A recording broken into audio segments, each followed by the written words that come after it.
Welcome to the Green Bay Packers edition of The Grueling Truth, brought to you by Gridiron Bowl, a new interactive app that lets you call what you think the offense or defense will do in a live NFL game, and then see what others around the country pick as well. That's Gridiron Bowl. Go to gridironbowl.com to check it out. I am Evan Witalison, joined by my co-host, Charlie Charlick, here to talk to you about Green Bay Packers football. Packers took another one to the chin on Sunday against the Carolina Panthers as they lost to the Panthers, score of, forgot the score for a minute, but 37-29, buddy. 37-29. As soon as I said I forgot the score for a minute, it popped in my head. But anyway, they lost to Carolina 37-29. Not going to spend too much time talking about the game. Why? Because I don't want to. Don't really want to relive this game. It was quite the ugly game overall for most of the game. The Packers made a rally in the second half, mostly in the fourth quarter, where they scored 2 late touchdowns, and then the Rodgers was intercepted on the last play of the game for the offense. They had a fourth and goal situation, and Rodgers, about to get sacked, threw it away, and it was intercepted. Or I should say he just kind of threw it up there, but it got intercepted. And the Packers ended up losing as the clock ran out. So don't want to spend a lot of time talking about that. That was a depressing game to watch. I do like the fact that the Packers didn't quit. I don't consider what the Packers did garbage time touchdowns or scored the yards. They started moving the ball much better later in the game. But with that said, I do want to bring in Troy. Thanks for the help with the score. Like I said, I almost forgot it for a minute, but that's par for the course for me because it's a game I want to forget. And like I said, I don't want to talk about it anymore. It happened. So be it. So how are you doing today, Troy? I'm doing good. That's what I'm here for. I'm here to, when you have those little moments, for those that listen to our show normally at 11 o'clock Eastern, 10 o'clock Central on the Red Light Sports Network, know that I'm usually the one on that show that forgets a lot. But that's why we compliment each other. We're there for each other. We've been together now. Evan, I was thinking about it. It's been 2.5 years. It'll be 3 years next June that we've been doing a show. That's a long time. And so, that's what we're here for. But like you, there's not much to talk about. I don't consider the end result. The only thing I want to say about this game is the sideline scuffle. And I brought it up on the recap show on Monday night. And for those that are listening to this show, if you want to catch Evan and I a little more in-depth Packer-wise, go to the redlightsportsnetwork.com. We recap every Packer game on Monday night. I know this show we kind of do both. But my point here, Evan, is Aaron Andrews on the sideline, first half, was talking about a lack of emotion on the Packers sideline. And I saw it too. It was like they were just going through emotions. Then in the second half, sideline scuffle, Clinton Dix saying something to Julius Peppers, B.J. Raji pushing Clinton Dix out of the way. He apologized later. However, after that little bit of emotional spark on the sideline, that's when the comeback started. They started playing with some emotion. It was like they kicked themselves in the rear and said, we're sick of getting our butts kicked. Let's get going. And so I looked at that sideline scuffle as a positive when I watched Monday morning on NFL Network and ESPN talking about turmoil in Green Bay and all this and blah, blah, blah. I don't buy it. I buy it that it's professional men tired of getting their ass whooped, and they said things. I do it when I'm frustrated. I looked at it as a positive. That team had some fire then, defensively, shutting down Carolina. If they move the chains and they get first downs, that game is a blowout. So I give credit. I give credit to that team. And, I know Clinton Dix apologized. I didn't think there was an apology needed, but good for him. Manned up. But I think it lit a fire on that sideline. And hopefully it carries over this week. So that's all. I'll leave it. What are your thoughts there? Well, really, it was about Clinton Dix showing respect to a veteran, a Hall of Fame player, because he got in Pepper's face, and it was warranted. You want to, I didn't mind the scuffle. I will say that much. The scuffle was fine, but the apology, I would say, was kind of warranted because he, pissed off a Hall of Fame player, and it's the right thing to do to give that Hall of Fame player some respect, especially when he's been playing like crap this game as well. But anyway, the Packers not been playing well lately, but they might have just what the doctor ordered coming into town in the Detroit Lions. The Detroit Lions are a complete mess. Packers are an 11.5-point favorite, despite the two poor outings in a row. But the Lions are a mess. They fired their offensive coordinator after they came back from London. They fired the general manager and the team president and some other assistants. And there's scouts talking about, in an article that Bob McGinn wrote, there's personnel guys and scouts talking about that it's looking like the Lions are pretty much quit. They're ready to have the season over with. That's what they're ready to do. So it could be just what the doctor ordered. And the last time Detroit won a regular season game in Green Bay, there's no one on the current Packer team. No rookie on the current Packer team was even born yet. All the rookies weren't born when the Packers last lost to Detroit in Green Bay. The Packers have won 23 straight home games since 1992, including the first 3 at Old Milwaukee Stadium and the last 20 at Lambeau Field. So the 23 years since it's been 23 years since Detroit won in Wisconsin, and like I said, none of the rookies on the team were born yet, and some players probably, and some other veterans, first-year players weren't born yet. That's a long time, very long time. Now we're going to look at first is Detroit's offense, and the Detroit has the ball. What the Packers need to do. As we know, that Matthew Stafford is a quarterback for the Lions. The offensive coordinator goes by the name of Jim Bob Cooter. Very interesting name, if you ask me. But Jim Bob Cooter is the offensive coordinator to replace Joe Lombardi. And Stafford looks so shocked. Stafford's taken a lot of punishment this year. He's been hit a lot. He looks shell-shocked. And that's going to play favorite for the Packers. The Lions' offensive line, not very good whatsoever. The Lions do have some talent on the offensive side of the ball. They still got Calvin Johnson, big guy, 6'5", 237. They desperately need Sam Shields back for this one. Then they also have Golden Tate, who a lot of people in Green Bay still don't like after the Hail Mary incident.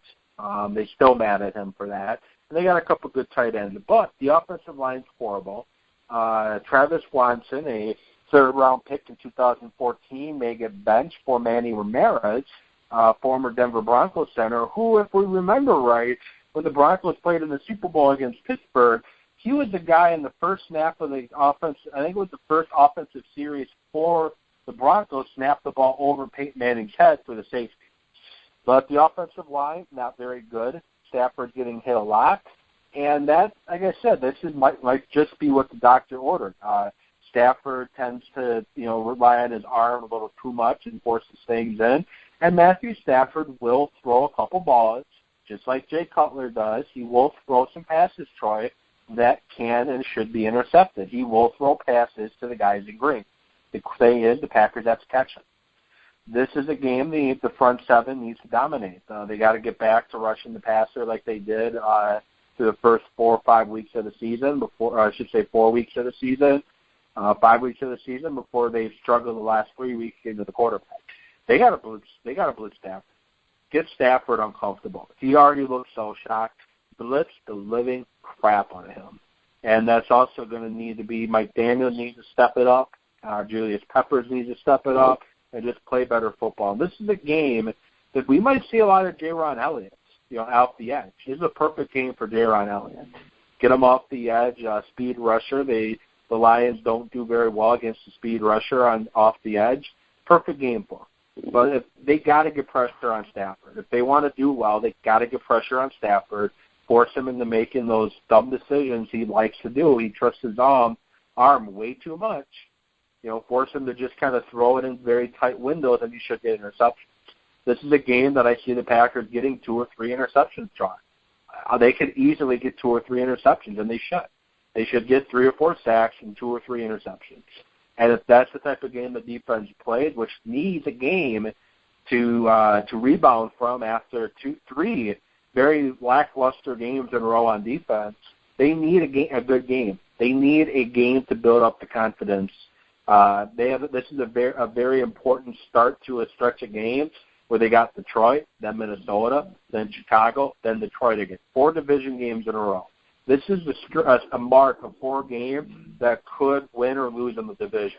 If they win all 4 of these games, the division is theirs for the taking. If they lose all 4 or take 2 out of 2, they're keeping that door open for the Vikings. But Detroit, they need to dominate, and they got to punch them in the mouth early. Punch Stafford in the mouth early and watch everything crumble. That's my thought on defense. Just punch them in the mouth early. Not literally punch them in the mouth, of course. Packers don't have the Ndamukong Suh on the team, but they got to punch Detroit's offense in the mouth. Stafford's going to stumble, and the Lions don't have a running game, and and that should be a Packers' strength in this game. But defensively, I see a bounce-back game for this defense. What do you see, Trust? Yeah, this is the game where they've got a great opportunity. Like you said, there's not much more that I'm going to add that's any different than what you said. The key to this game is to pressure Matthew Stafford. It's been that way every time that they've played while Stafford's been in Detroit. If you pressure Stafford, he's going to heat the ball up, and the Packers can get turnovers. If you give him time, and it's like any other quarterback, if you give a quarterback time, they're going to be able to pick you apart. And he's got some good weapons in Golden Tate and Calvin Johnson. I know Calvin Johnson isn't lighting up the stat sheet, and neither is Golden Tate. But part of that is teams are getting pressure on Matthew Stafford. And so when you look at this game, the Packers early in the season were figuring out a way to get pressure against some higher quality offensive lines the last 2 weeks. The Broncos and the Panthers struggled a little bit. And like you said, I'll use your line, just what the doctor ordered, going up against an offensive line that I think the Packers can dominate. The thing is, will they dominate? And that comes internally. And they have to go out and have to have the will to win the point of attack, like you said, early in the game. Hit Stafford early. I don't necessarily need 5 sacks in this game, Evan, but I want to see the pressures and I want to see the hits on Stafford. They don't have to sack him any times for all I care. They can have 0 sacks at the end of the game. But if they're pressuring Stafford, making him make quicker decisions, making him try to roll the pocket, he does have a little bit of ability to scramble. People don't think that. They think he's a pocket passer. But he gets uncomfortable when he has to get outside the pocket. That's what the Packers need to do. And you you didn't really steal my thunder with Elliott, but this is a guy, a speed-type rusher that I think can really have a great game against this Detroit Lion team. So it all starts with pressure, and then the second key on defense, you did steal my thunder here, is capitalizing on those opportunities. There may be 2, 3, 4 of them in the game where he just throws it up to Calvin Johnson or Golden Tate, and the Packers have to catch it. They can't let the ball hit the ground. They have to capitalize. They have to win the turnover battle. That's my key for this game, Evan. For the Packers to win, they have to win the turnover battle. They have to create turnovers, change a little bit of field position. I think offensively, which we'll talk about in a little bit, should not be a huge problem. I think this defense of Detroit has went down a little bit. But anything else about the Packers' defense against the Detroit Lion offense that you want to add before we move on to the Packer offense? Yeah, I don't have anything else to add. Looking at the time, we do got to take our commercial break to thank our sponsor, Gridiron Mall. So we're going to take a quick break. When we come back on a break, we're going to talk Packers offense and why this is just what the doctor ordered for the Packers defense. This also could be just what the doctor ordered for the Packers on offense. We're going to talk about that why in about a minute. Thank you for listening to that Green Bay Packers edition of That's Really True.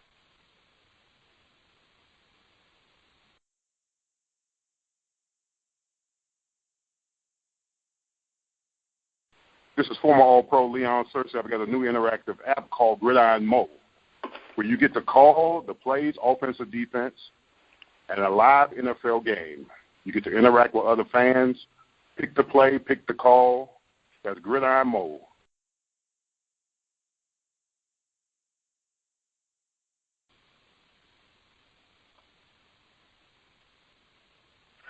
And welcome back to the Green Bay Packers edition of The Brilliant Truth, brought to you by Gridiron Mo, a new interactive app that lets you call what you think the offense or defense will do in a live NFL game, and then see what others around the country pick as well. That's Gridiron Mo. Go to gridironmo.com. And for those that think the Packers offense is very predictable, there's a lot of people out there that they always talk about how it's very predictable. They know what the Packers are going to do ahead of time.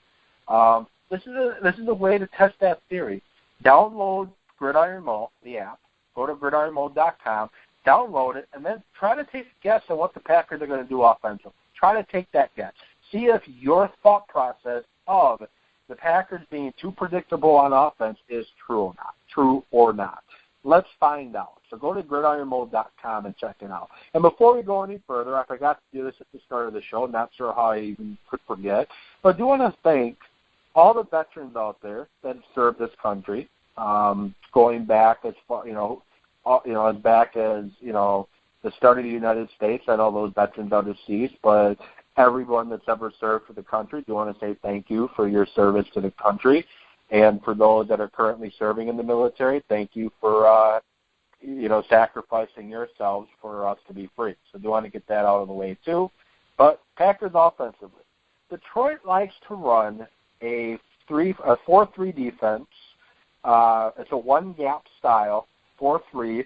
Defensive ends tend to line up wide. Linebackers tend to be stacked inside.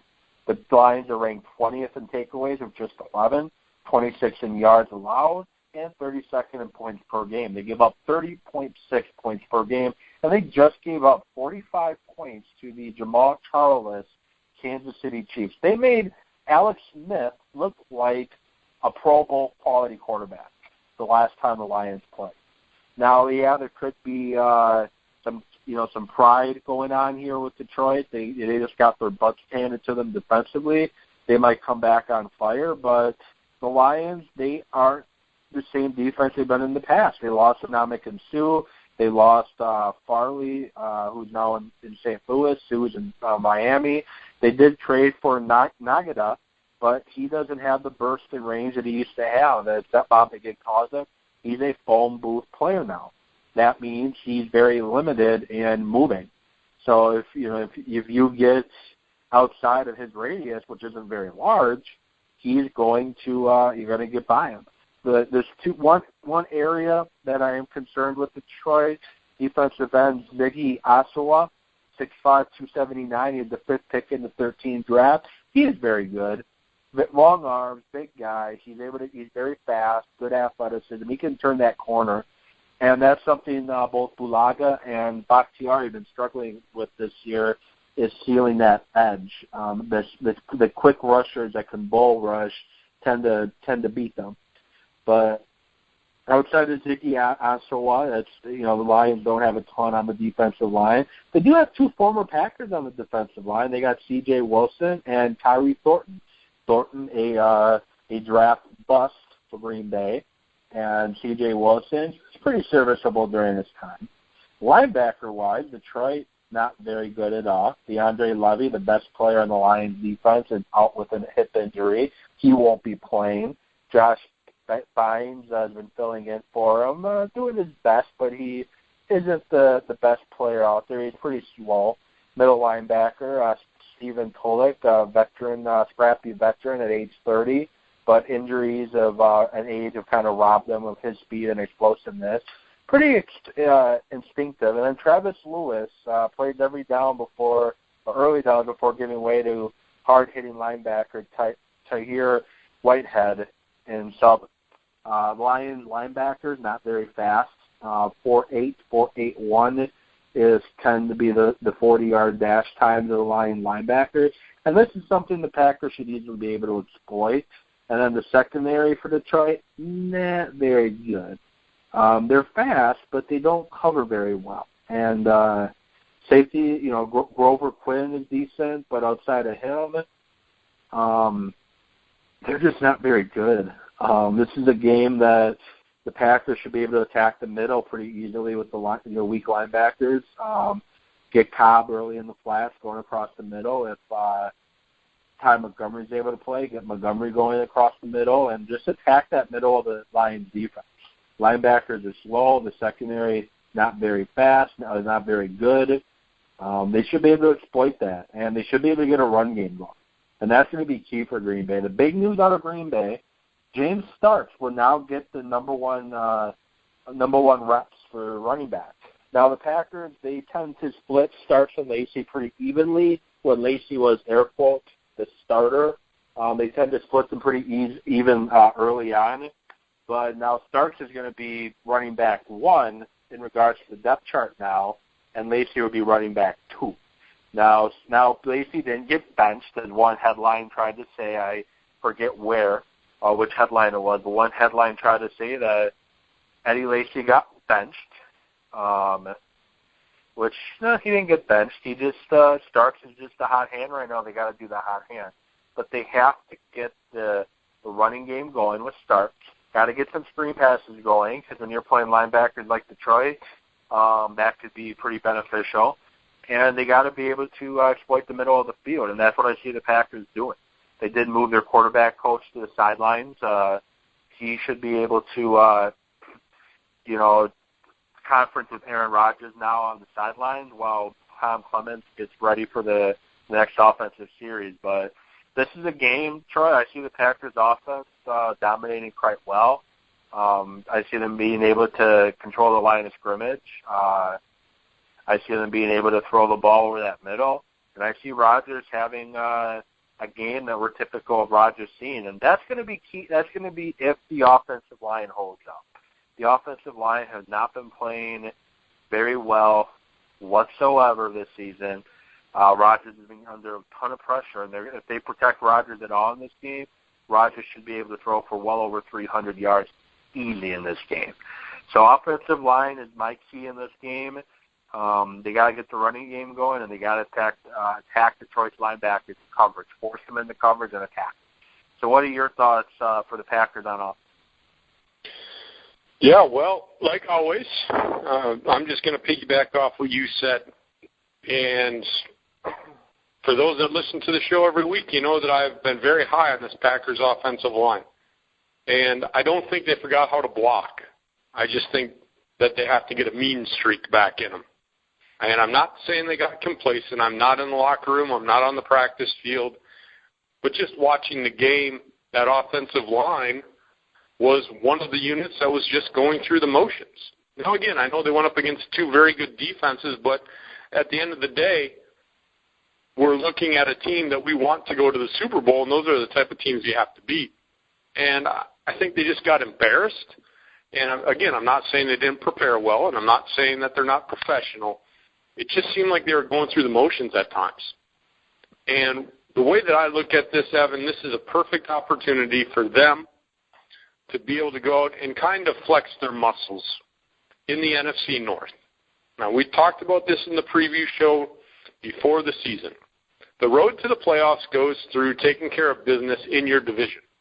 You got 6 games in the division, and you take care of business there. That's 6 games right there.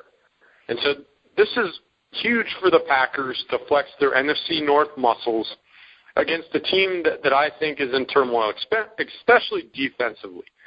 Sue is gone. I know they replaced him with Nada, but that's not an even trade. Nada's a good player in his own right, but Sue was a guy that just gave the Packers fits all the time. Didn't matter who was at center. Sue would dominate in the middle of the line. I think the Packers can win offensively. Running the ball, Evan, I'd like to see 25 to 30 carries this game. I really think that they need to go back and they need to show that they're a power football team. I really believe that. And again, I don't want to take the ball out of Rodgers' hands, but I think the more that we can dominate in the run game, the better this team is in the long run. Because you are an offensive lineman, and I've asked you this question a million times, and maybe for the new listeners that are on this show, Evan used to play offensive lineman. I've asked him this question. How did it make you feel, Evan, when you could buckle up your chin strap, know that you were running a power formation, and knock your guy off the line and see your running back get 10 yards? How did that make you feel as an offensive lineman? Well, it makes you feel, pretty good as an offensive lineman. What the Packers have been doing too much lately is throwing the ball way too much and not running the ball enough. I believe, if my stats are correct, they ran the ball 15 times against the Panthers, not counting Rodgers' runs. They ran it 15 times. 10 times for starts, 5 times for laces. When you're pass blocking, you're doing a lot of catching. You catch, because you're not attacking. You're taking, you're doing a drop step, and you're letting the defense, the defensive line come to you. When you run block, you get to get after the guy. You get to punch them in the mouth. You get to attack. And when all you do is catch, it's hard to switch back into the attack mode. And the Packers need to get back into the attack. They're being attacked too much, and that's part of the reason why the offensive line is struggling. They got to run the ball. The offensive line starts building up some confidence. The lather starts building up, and when you're able to impose your will on the defensive line, it does wonders for you. And this is a game they should be able to do that, but they pass block way too much. And like I said, it puts them on the defensive rather than on the aggressive side, and it's hard. So that's kind of my take on it. Yeah, I wanted to throw it out there because I think that's what the Packers need. They need that offensive line to get some confidence and to be bullies. I don't like to use that term because I know that in society it's not a good term, but on the football field, I think it's relevant. They need to bully the defensive line of the Detroit Lions, and then it'll make pass blocking that much easier. Plus, when you're on the ball, then there's a threat of play action, and we all know that Rodgers out of play action could be, overall, he could be the best quarterback in the NFL. But when he has play action working to his side, it's that much better. So they need to establish that run, and like you said, yeah, the total rushes, including Rodgers last week, Evan, I remember from the stats, was 19. You said it was 15 between the running backs. Not enough. Not enough. They need 25 to 30. Now again, if they end up at 20 to 22, so be it. But they've got to run the ball. And that is my key to the game against the Lions. Everybody talks about Aaron Rodgers not being Aaron Rodgers. We talked about it earlier in the week. The best way to get Aaron Rodgers back to being Aaron Rodgers is have a dominant run game that's going to get 80 to 100 yards. We don't have to light up the ground with 150, but we have to have a resemblance of a running game where we can get 4 or 5 yards at a crack, move the chains, get the short yardage, and you only do that by establishing the run. And then I believe, too, the other key to this game is the damn receivers need to catch the ball. No more drops. And I'm specifically targeting my guy that I like, Richard Rodgers. We talked about it earlier in the week. He dropped a couple balls. I know he caught a couple touchdowns. But every drop, when you look at it, and I guess I go back to my coaching days with this, Evan. I know I didn't coach football. I coached soccer. But mistakes, mental mistakes that don't seem like much.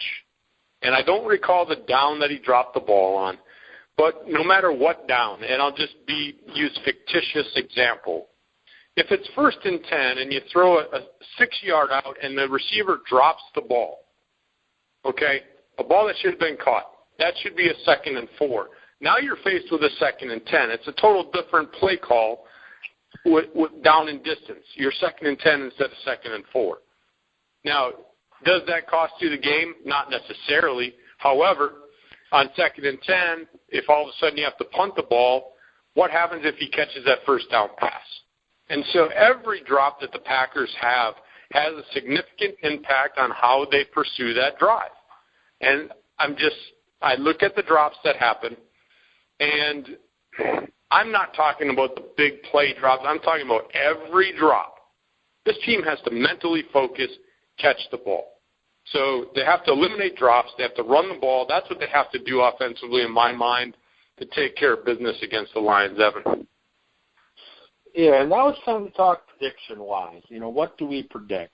Now, Bob McGinn, in an article from Milwaukee Journal-Sentinel, he talked to people, and they're talking 34-10, 35-10, 45-17, 34-13 for final scores. I look at it, and I do see a Packer victory, and I see a Packer rout. I see the Packers finally getting a rout and winning a game, and we can sit and relax in the fourth quarter for a good reason. Last 2 weeks ago, we sat and relaxed in the fourth quarter for a bad reason because the Packers are getting their asses kicked by Denver.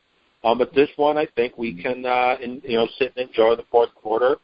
When I'm looking at these scores, I tend to look at that 34-13 score that one of the guys McGinn talked said, and that's what I'm going with. I'm going Green Bay 34-13. Stafford throws 3 interceptions, gets sacked about 4 times, and I think the Packers get a touchdown on defense in this game as well. What's your score prediction? This could be the first week that we're not within 1 or 2 points of each other on the offensive side. And I go back to a Lions team giving up a lot of points to a Kansas City offense that I don't think is very good.